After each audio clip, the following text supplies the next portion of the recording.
What's up guys, I'm a kangaroo here, another Photoshop tutorial on this text effect here. Guess you could call it like a snowy, I don't know, cracky text effect, icy, I guess maybe. Maybe even a little graffiti elements in there. But before we start this video, just to let you know it is 4 o'clock in the morning, pretty much certifying me as a nocturnal, because that's when I do all my videos. But anyhow, let's go ahead and get started. We'll go ahead and start, make a new document. And we're going to make this 800 pixels by 200 pixels at a resolution of 300. Okay, so we got this. If we go back over here, you can clear all the above layers off. We started out with this blue to black radial gradient. So let's go over here, make our foreground color a dark royal blue, like so. And then make your background color black. Then go to the gradient tool and make sure radial gradient is selected and reverse is unchecked. Drag from the center out to this side. Then you get this radial gradient. So let's go back over here. Okay, and if we add the next step, what we did is we added a texture. What you could do is you can go to Google and type in cracked textures or cracked texture, whatever you want. Go to images, then you should get like a bajillion different textures for cracked textures. Anything like these would do. I already have mine, so let's go back into Photoshop. And we'll go over into our old document. Open up cracked texture. Okay, this is a very, very big cracked texture. This is like super HD, but we'll go ahead and drag this out. So it's in our new window. If you're in CS4, it's going to have that snap to feature.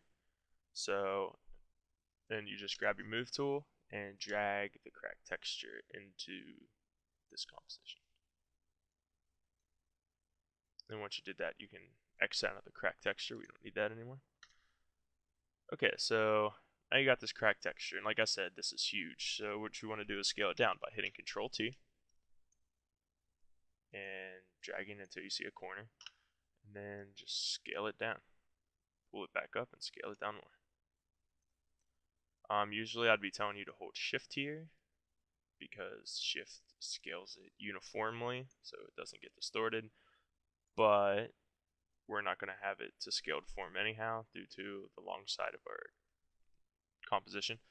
But anyhow, you just want to set it up so it looks decent. Right about there looks good for me. Then hit enter to apply it. Okay, and then go to image adjustments, desaturate, which will turn it black and white. And then go over here in the layers palette and turn the blending mode to overlay. So now you get this. It's a little weak, so you can go to image adjustment curves. If you don't know what the curves filter does, there's a really good tutorial on it on YouTube. Just look it up. But you want to bring the darks to darker and the lights to lighter. So we get this kind of really high contrast effect. Hit OK. Okay, so let's go back over here again. And the next part of the effect is making the actual text and making all these little circles and whatnot. So this is actually more like a 3-step process. So let's go over here. Okay, let's make a new layer by hitting this new layer button down here. So you get a blank layer. Turn your foreground and background colors to black and white. Fill it with black. I don't know if you have to do this in CS4 now, but fill it in black. Filter render clouds. And then filter render difference clouds. And then our shortcut to re-render the last filter is Control F. So hold Control and hit F about 20 times or so. Or to whatever suits your needs. That should be good, I guess. Go to image adjustment curves and once again add a little contrast. Darken the darks, lighten the lights. Okay. Then we're going to go to filter, distort, ocean ripple.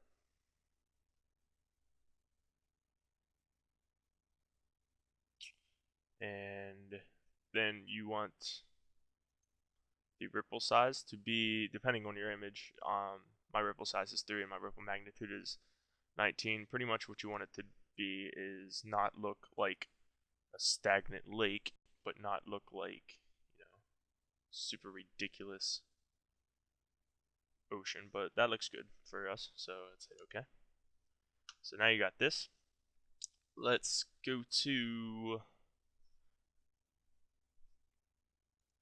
Okay, I know this is going to seem weird because this the inside of the text is blue, but actually what we're going to do is make a new layer and select a really bright orange as our color, and I'll explain why later.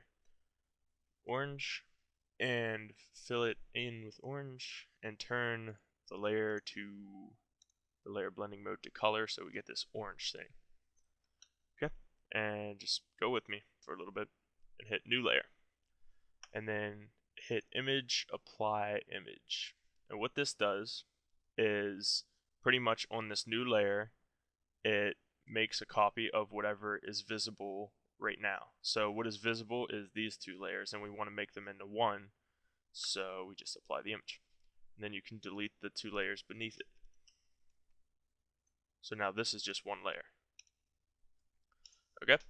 Now here's why we made it orange, because we are going to use a little tool called the invert tool, or whatever.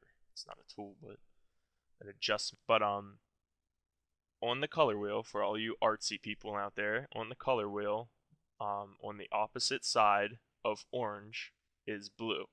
They're called complementary colors. So pretty much what the invert filter does is it switches all the colors on the color wheel. So black goes to white, purple goes to yellow, red goes to green, and blue goes to orange. So if we use the invert filter, or the adjustment, all the black pixels should go to white, and all the orange pixels should go to blue. So image adjustment, invert. Okay, so all the black went to white, and all the orange went to blue. So now let's actually make this text and all these graffiti things.